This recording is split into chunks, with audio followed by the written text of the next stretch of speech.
Imagine this scenario. You go to a prestigious university to participate in a learning and memory experiment. When you arrive, you discover that the teaching instrument is this machine, which seems to give electroshocks to a man on the other side of the wall. As you move up the scale, he begins to scream out in pain. The experiment requires that you continue. The experimenter pressures you to go on. Would you agree to continue with the experiment? That's all. That's the question Stanley Milgram, a social psychologist at Yale University, posed in a famous series of experiments about obedience and authority. Answer, horse. He told his subjects they were part of a learning and memory experiment. We wanted to find out just what effect punishment will have on learning in this situation. The man on the left is assigned the role of teacher. The man on the right, the learner, is an accomplice who's been instructed to give lots of wrong answers. But Milgram wasn't testing memory. He wanted to know how much pain an ordinary person would inflict on a stranger when ordered by an authority figure. Sentence, movie. His subjects, the so-called teachers, gave what they thought was an increasingly painful shock each time a wrong answer was given. 165 volts.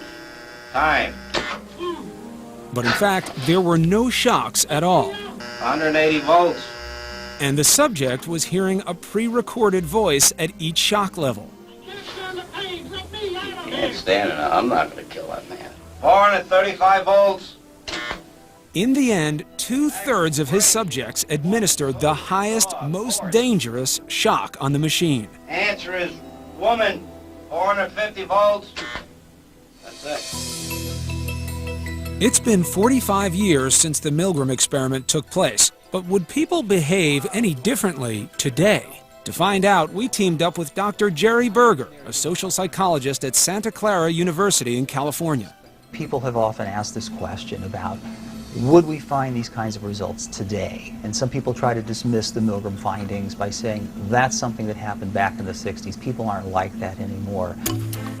We're about to find out if people have really changed. I'm a teacher. Oh, man. Okay. 39-year-old Troy Shasker is an electrician. He's been paid $50 to participate and told that the money is his to keep even if he quits the experiment early. He's worried about the dangers of the electroshock machine. Wow. I don't think I should shock him that hard if he really does screw up. That's a severe shock there. Yeah, there are 25. I could just go get my shotgun. In the room next door, Troy watches as the learner gets strapped into his chair. His anxiety rises when he hears the next scripted line. I should probably bring up, a couple of years ago at Kaiser, they diagnosed a mild heart condition. I'm really not too worried about it. It's not that serious. But Well, you should know that while the shocks that we'll be using today may be painful, they're not dangerous. Okay? Milgram intended that exchange to set up a conflict in the subject's mind, a choice between the health of the learner and the authority of the experimenter. So when he gets them right, I get shocked? Now, Troy starts reading Ken the word pairs he's supposed to memorize. Blue, girl. Nice, day. Fat, neck. Number 1. Then the test begins. Blue, boy, girl, grass, hat. The learner must decide which of the 4 words is the correct match. At first, everything goes smoothly. Correct. I was confident that he was doing really good at first, and then it started looking bad. At 75 volts, Troy hears the first sign of trouble. Soft, rug, pillow, hair, grass. Incorrect. 75 volts.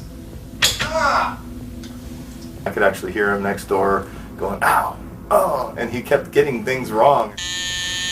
Incorrect. 90 volts. At 105 volts, he's clearly uneasy. I got a little moist on my forehead there. I wasn't comfortable. I can't tell you why I listened to him and kept going. I should have just said no. The correct word was duck. Near the end, he's almost willing Ken to learn the right word pairs through the wall. Horse. Incorrect. 135 volts. Troy starts laughing nervously. The correct word was woman. Rock house. At 150 volts. Incorrect. 150 volts. Ah, that's all. Get me out of here. I told you I had heart trouble. Will Troy listen as the learner begs him to stop, or will he follow Brian's orders? Tell him the correct word, pair, white. The correct word was white horse. And the next item, please continue. The next item is sad. He obeys the orders. Face. Why didn't you stop? I saw him getting strapped in, and they were just like little. I mean, he could have just, if he was in that much pain, he could have just tore himself off. Why are you putting it on him and not you or the experimenter? I was just doing my job. I was doing what I was supposed to do. 75 volts. So I guess the influence of having the conductor of the experiment right there next to me and telling me to keep going had a lot to do with it. Cool. Day. We tested 18 men and 22 women. Very often the first time they hear a noise from the other room, Wrong. 90 volts. the typical response is to turn toward the experimenter and, if not say something, at least give a look that says, what should I do? And of course, when an expert tells them, not a problem, this is nothing to worry about, continue, the rational thing to do in that situation is to continue.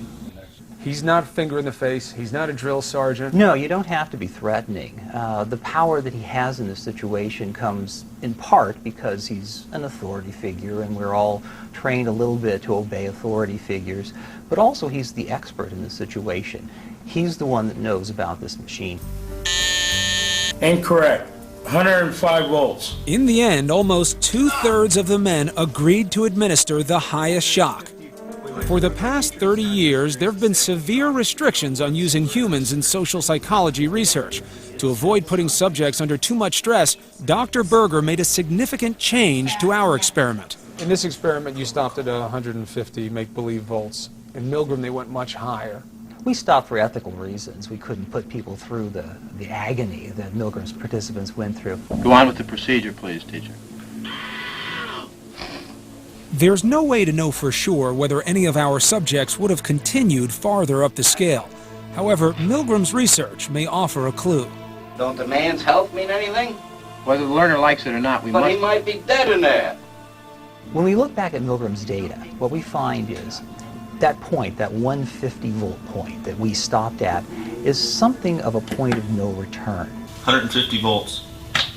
That's all. If people go past that 150 mark, there's an 80% chance they're going to go all the way to the end of the day. How many men would agree to electroshock a stranger when ordered to do so by our experimenter? Incorrect answer, 90 volts. Ultimately, more than 2/3 of the men we tested agreed to administer the highest shock, which made us wonder, would the kinder, gentler sex be more responsive to the cries of pain on the other side of the wall?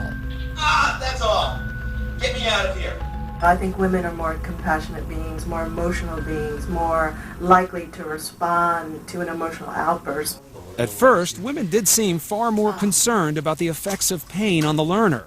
I'm an RN. Okay. I take care of people. I don't, inflict pain, normally. I am assuming you're really not going to give someone a heart attack. I'm seeing stuff go all the way up here. Do we ever get up this far? Because this says danger, severe shock. Chris is 50. She's married and has a 19-year-old daughter. When it starts to get up in here, the labeling is Well, we don't know. non-indicative, We right? don't know how far it's going to go because it all depends on how the learner learns Right. the words. Good luck.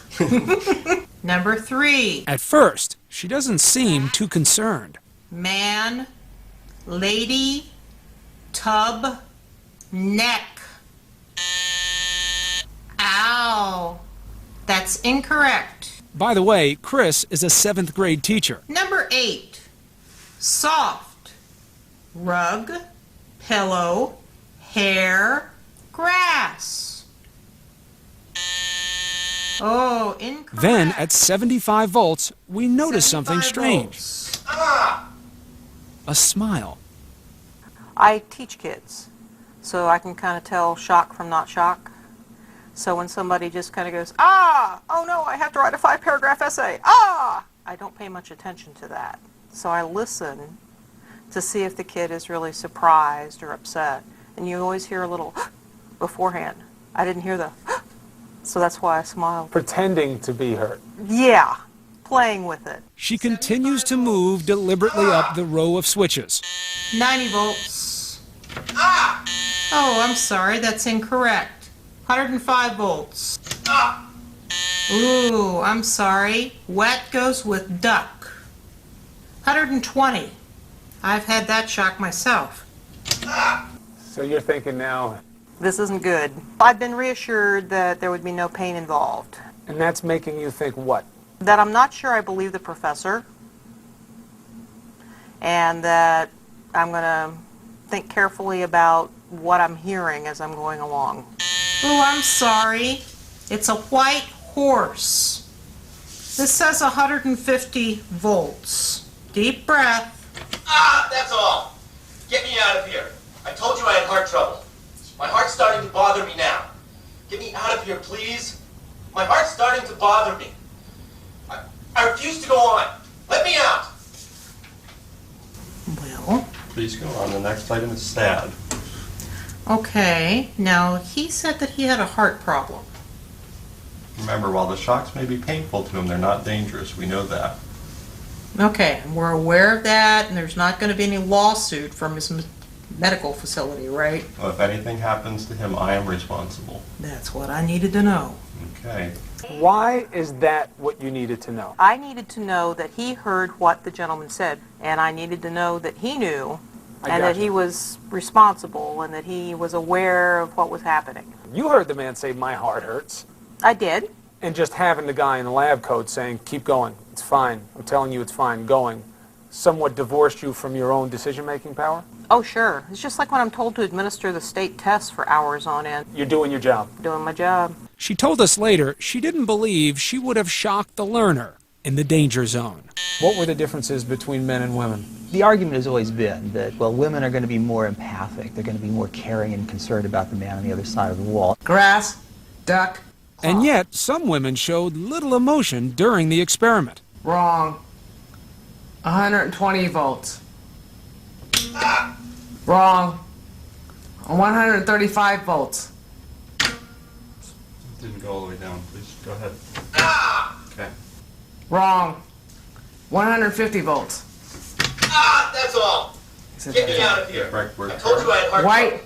horse. My heart's starting to bother me now. Continue with the next Get me item. out of here, Sad. please. Others seemed disturbed as the experimenter pressures them to continue. The next word is sad.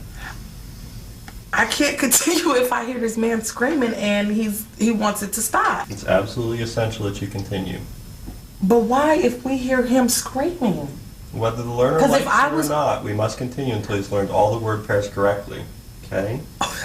Sad, please. That's all.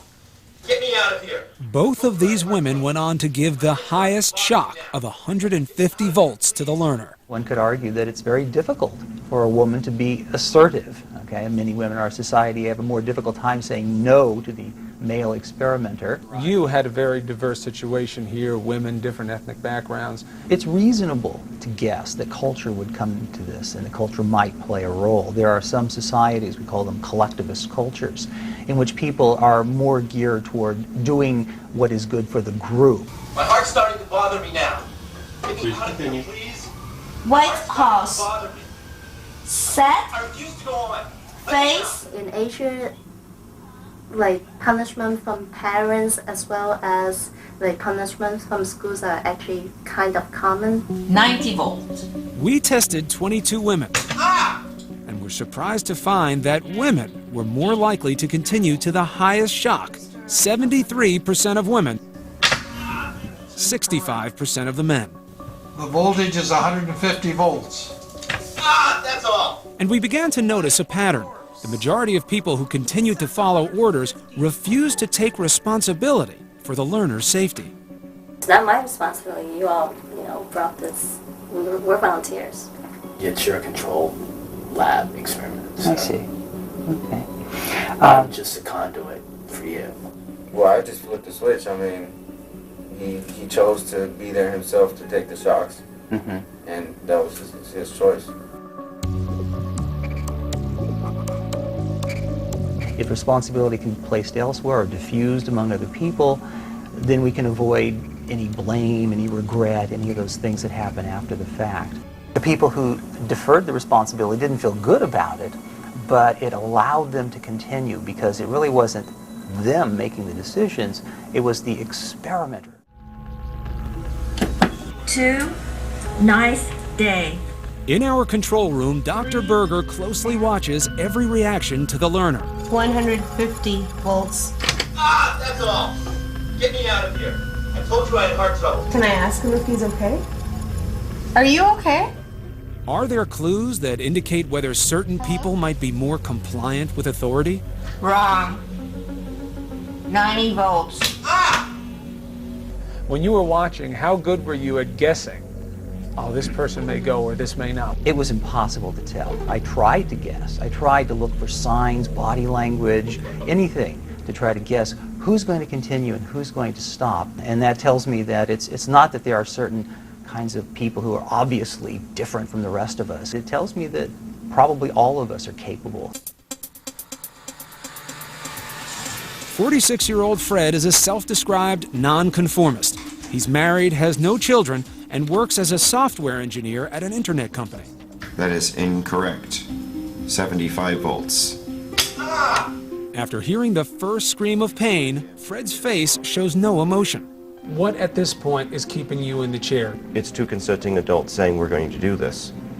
Now, until some point, one of us has to say stop.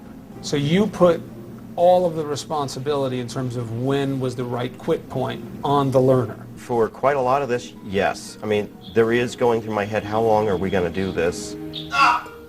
I am waiting for the other person to say stop. I don't know where I would have just said stop on my own. Suddenly, at 150 volts, he meets his moral tipping point. That is incorrect. 150 volts. That's all. Get me out of here. He said that's all. We're not doing any more of this. Okay. Please read in the correct word pair. The correct word pair was white horse. And then please continue. The next item is sad. No. He has said no joy. I'm not doing this anymore. Well, I want to remind you, though, that the shocks may be painful to him, but they're not dangerous. It doesn't matter. I'm not a sadist. He has said no more. He is not agreeing to this. I'm not agreeing to this. Okay, the experiment requires that you continue with the next item of sad. The experiment allows me to walk out at any time, and I will walk out if you want to push this. No, well, that is correct. It's absolutely essential that you continue. Okay, remember, whether the learner likes it or not. The teacher doesn't like it, he's walking out. Okay, we can discontinue participation. That's just fine. Okay. I understand. Once somebody says no, it's no. Okay. I mean, this was obviously at this point now wrong to go on. It's not even an intellectual debate. Well, aren't we supposed to do what we're told? Do you have a brain? Shouldn't you use it too? If somebody walks up to you and says the blackboard is white and they've got on a lab coat, do you believe them? No, you've got your own eyes. I mean, you look at Nuremberg. I was just following orders.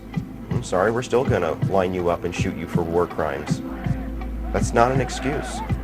Fred is talking about the Nuremberg trials of Nazi war criminals who defended themselves saying they were just following orders. I had to obey. I had only learned the life of a soldier. During the war, Adolf Eichmann deported millions of Jews to death camps. He was finally arrested in 1961. 3 months later, Milgram began his famous experiment, fascinated by how such an ordinary-looking man could commit such heinous acts. More recently, these graphic photos and videos of the abuse of prisoners at Abu Ghraib prison raised disturbing questions about the interrogation techniques during the war. Why did so many American soldiers agree to abuse and humiliate these defenseless prisoners? The soldier's name is Lindy England. Her excuse for abusing prisoners, an echo from the Milgram Experiment. We don't feel like we were doing things that we weren't supposed to because we were told to do them. Lindy England was sentenced to 3 years for her crimes and dishonorably discharged from the military. The excuse of following orders has never been upheld in court. Is there an analogy here to what we saw with Nazi Germany? What we find when we have situations where people act in atrocious ways, people are in a situation where they're not quite sure what they're supposed to do, okay? That there's an escalation, they start small, they move up to more and more difficult and more challenging and more questionable behaviors. The next one will be 150 volts. Why do you think you listened to what the experimenter said? Why do you think that was? He was in charge and he told me, go ahead and continue with it, because I'm under his control too. I'm doing what he's telling me to do. During the experiment, only a third of our subjects refused to continue. It's essential that you continue. I can't in good conscience continue at this point. Okay, you have no choice. You must continue. No, I do have a choice, and I'm not continuing. You're going to hold me down? Whether the learner likes it or not, it would be helpful if you continued. But I'd rather not. So what made them stop when the majority went on? We noticed that people who resisted early in the experiment seemed less likely to continue to the end. This man tried to quit after he heard the third cry of pain. Okay, I'm done. A second clue. All the subjects who refused to obey the experimenter's final orders told us they felt directly responsible for their actions. I would have felt that I would have hit the switch that would have killed him. If he died, I would feel a deep responsibility.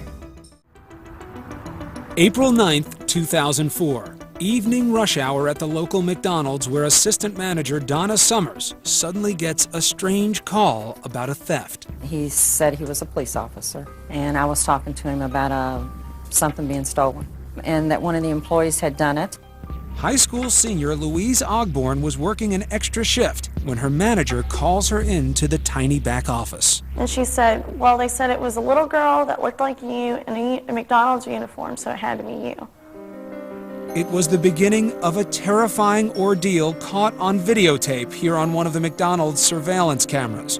The man on the phone ordered Summers to confiscate the girl's clothing and do a strip search. I honestly thought he was a police officer, and what I was doing was the right thing. The caller told Donna Summers to get her fiancé, Walter Nix, to watch the teenager during the restaurant's rush hour.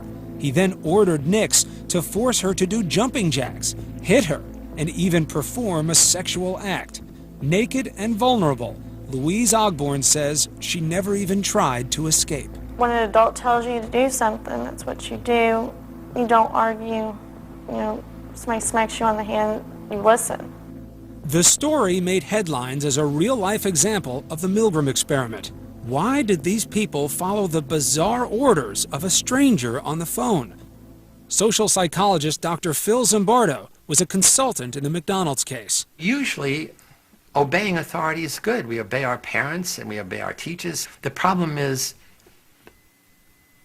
it's fine to obey just authority. It's not fine to obey unjust authority. But is there anything that would stop people from obeying the orders of an authority figure? Incorrect. You three must decide the punishment to be administered. Milgram found when he used a team of 2 accomplices who both refused to continue, 90% of his subjects followed their example.